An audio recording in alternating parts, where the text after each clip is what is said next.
bonjour à tous. Mon nom est François Letarte et bienvenue sur ma chaîne JDRD30, une chaîne consacrée aux jeux de rôle sur table. Alors, hydroliste, et je vais vous parler de mon jeu de rôle de Noël. Ouais, j'ai fait un semblant de jeu de rôle de Noël pour mes animations, mais peut-être ça peut être intéressant si vous voulez animer votre famille avec un semblant de jeu de rôle, OK? Donc, je vais vous expliquer un peu la genèse et tout ça. Déjà, en partant, je peux vous dire, je suis pas un tripeux de je vais faire ma fameuse game de Noël après habituelle. Non, je fais ça avec des enfants, le Halloween, Noël. En dehors de ça, je ne tripe pas à faire je vais faire ma game de dungeon de Noël. Non, regarde, moi, je suis pas là-dedans pendant tout. Là, c'est ça. Mais quand même, avec les enfants, ils aiment ça. C'est ça. Ce que je fais dans la vie, entre autres, dans mes métiers, je suis animateur jeunesse, principalement pour la bibliothèque.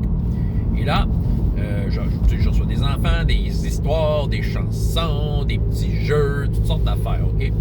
Mais là, ça me tentait d'avoir de quoi de très, très interactif. Surtout que, en dehors de la bibliothèque, j'ai un contrat, deuxième année de suite, pour une attraction touristique qu'il y a dans mon coin, dans le village où j'habite. Ça s'appelle Notre Monde Magique de Noël. Donc, c'est un site qui est complètement illuminé, qui a des milliers de décorations de Noël qui brillent. C'est bien le fun d'aller là le soir. Il y a de la musique, il y a le Père Noël, tout ça. Puis un des soirs à chaque semaine jusqu'à Noël, puis là, j'en fais de plus en plus à l'approche de Noël, ben, je raconte des histoires, puis tout ça.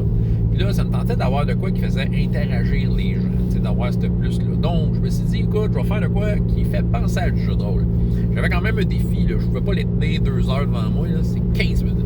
Fait que ça sert de quoi qui prend 15 minutes et qui fait, c'est ça, qui fait participer les enfants et qui leur donne l'impression d'avoir un certain contrôle sur les événements racontés.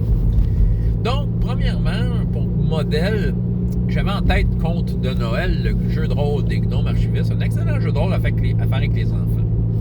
Par contre, au final, ça ne ressemble pas à ça. Parlons donc un peu de la mécanique. C'est sûr que la thématique, ça va. Je suis quand même inspiré de l'idée, tout ça, sauf qu'au final, c'est plus Conte de Noël. Conte de Noël, il y a une fiche de personnage, tu as des decks, des couleurs, tout ça. Je me disais, avec un groupe d'enfants, ne sachant vraiment pas combien qu'il allait être, ils sont assis devant moi, je suis comme, un peu comme en spectacle devant un groupe.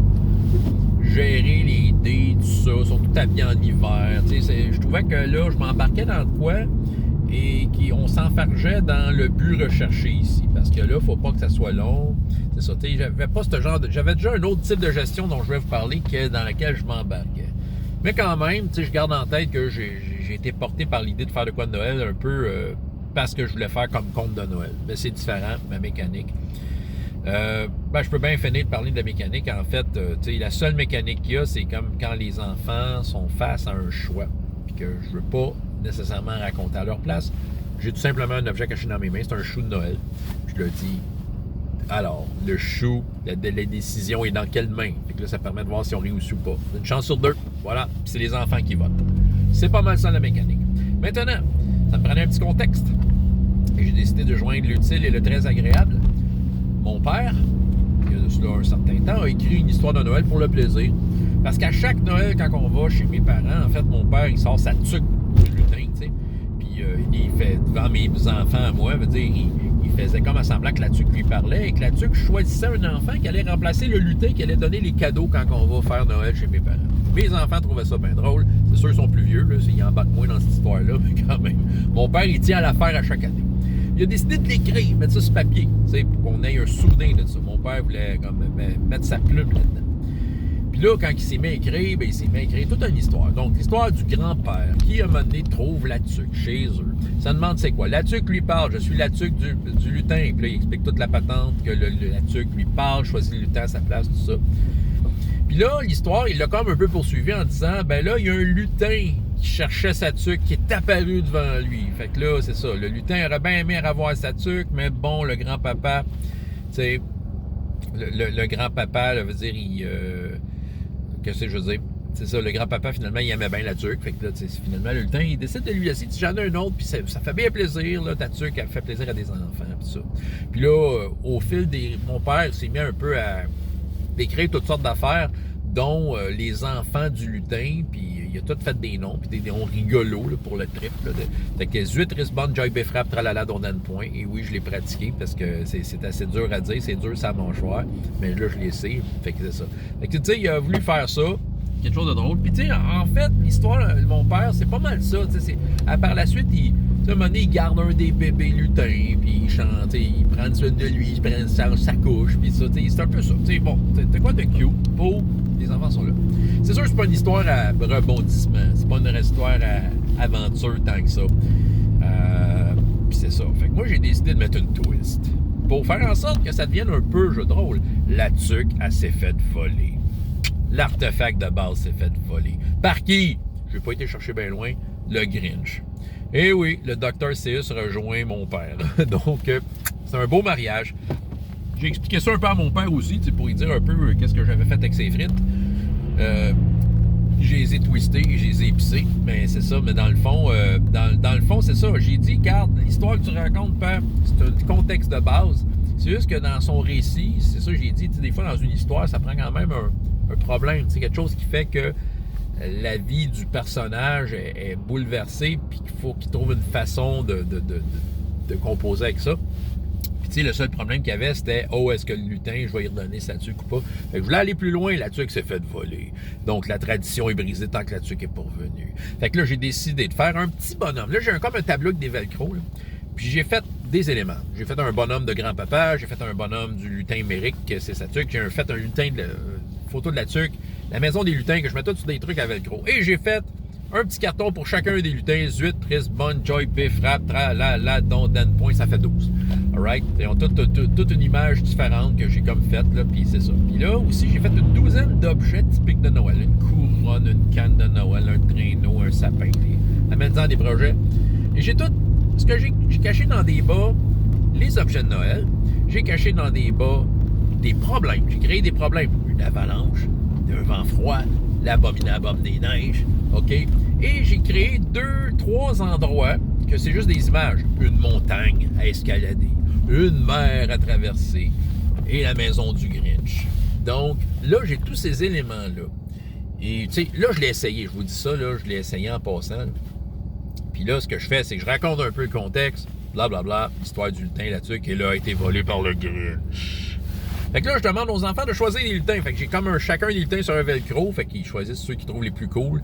Il y a autant de filles que de gars. Puis au final, j'ai mis un chien puis un morse. OK? Fait que là, ils en prennent, mettons, 4 ou 5. Puis là, j'ai mis sur un petit tableau à velcro à côté de la maison de départ. Puis là, je leur dis, là, il va falloir traverser un endroit dangereux. Vous avez le choix entre la montagne ou la mer gelée. Fait que là, c'est au vote. Ils votent. C'est ça. Fait que là, ils prennent un sort. Là, ils pigent un danger. Fait que là, le danger, c'est quand il y a le danger, ce que je dis, ben là, ils peuvent pas se rendre à la maison du Grinch parce que là, il y a ce danger-là qui arrive. Fait que qu'est-ce qu'ils vont faire? Fait que là, je fais voter aux enfants quel lutin en mission a une solution. Et qu'est-ce qu'il va prendre comme outil?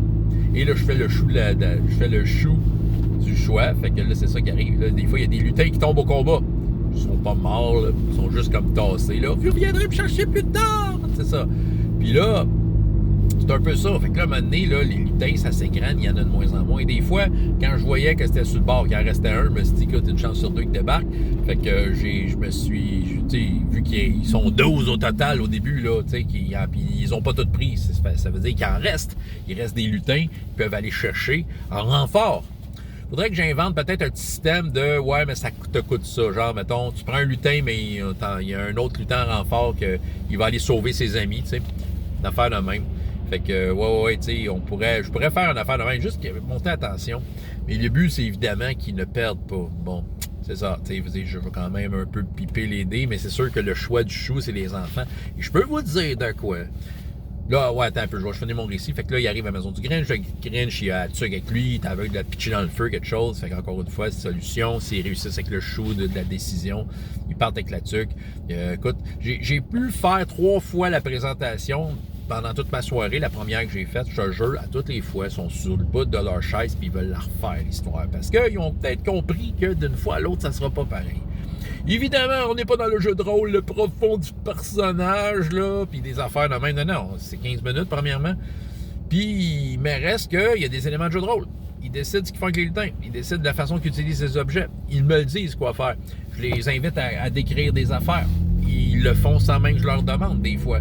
Le chou de la décision, le hasard, c'est plus nous qui décident, c'est plus moi, c'est plus eux, c'est le hasard.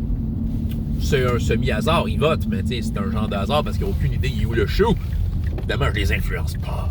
Fait que c'est ça. Puis, sérieusement, ils sont super contents. Sérieusement, là, j'ai réussi. T'sais, les 3 fois, ça a duré 15 minutes. Puis, les enfants étaient au bout de leur chaise. Ils voulaient piger des affaires, des dangers, des objets, choisir des lutins. Ah, lui, il a de l'air cool, on le met là, puis c'est ça. Puis, je me promène avec mon carton dans le monde, avec mes bottes, piger. Puis, c'est ça, j'essaie de faire participer tout le monde. Puis, tout le monde vote. Puis c'est ça, des fois, quand c'était tête, je demandais à un parent, faut vous trancher, madame. Puis là, je vais prendre lui, c'était la mauvaise main. Je fais mon grognard, non pas pantoute, mais quand quasiment, j'ai le goût, des fois. Mais non, ça fait partie du jeu, tu sais, de dire, le Grinch va gagner. Le but, c'est que le Grinch, il gagne pas, évidemment. Mais ça fait une histoire interactive dans laquelle j'ai pris une histoire originale de mon papa. Fait que, tu sais, dans le fond, je fais plaisir à mon père, je me fais plaisir à moi, tu sais, puis on roule ça. Et là, c'est l'histoire de la tuque. Donc, on a tous les éléments de l'histoire de mon père qui se transforment parce qu'il se passe toutes sortes de péripéties. Ils ramènent la tuque et enfin, ils ont gagné. La tradition, elle est sauvée. Fait que c'est ça. Vous comprenez l'idée, mais ça marche. Écoutez, c'est un tableau avec des velcro. Vous pouvez faire ça, si ça vous tente de faire ça avec votre gang, là, c'est juste d'avoir des trucs à piger, des éléments, des objets, puis inventer une histoire de Noël, il faut sauver Noël. Là. Maman, j'ai raté l'avion, puis faire inventer une maison avec un plan, puis là, les voleurs sont là, qu'est-ce que tu fais? Vous pourriez faire ça. Sérieux, ça prend 15 minutes comme récit, ça roule. Les enfants trippent, c'est une chance sur 2. Faut que tu aies des atouts au cas où que ça n'aille pas chanceux une couple de fois qu'ils ne trouvent pas le chou de la décision. Mais sérieusement, je suis super content. Fait que j'ai pu inclure le jeu de rôle dans une animation comme régulière, dans une animation dans laquelle je raconte une histoire. Mais là, c'est ça, ça va un peu plus loin. C'est une histoire interactive. Donc, c'est pas mal un genre de jeu de rôle, hein? Bon, les puristes vont dire, c'est pas ça un jeu de rôle, là. C'est pas ça. Ben non, ils vont dire, c'est pas ça un jeu de rôle. Ils vont me le dire, quand les commentaires sont en train de fuser, là. Ah, François, c'est pas du jeu de rôle. C'est pas du jeu de rôle, c'est pas du... Non, c'est du jeu de rôle, je vous jure. Quand tu vois ça, quand tu vois dans leurs yeux la flamme, là, ça en prendrait pas gros qu'ils embarquent d'une game de jeu de rôle régulière puis qui explose de bonheur. Je le sais, je le sens. Bref, j'ai fini. François Letard, JDR de 30 et jusqu'à la prochaine fois. Et autant de plaisir dans la vie que dans les jeux. Au revoir!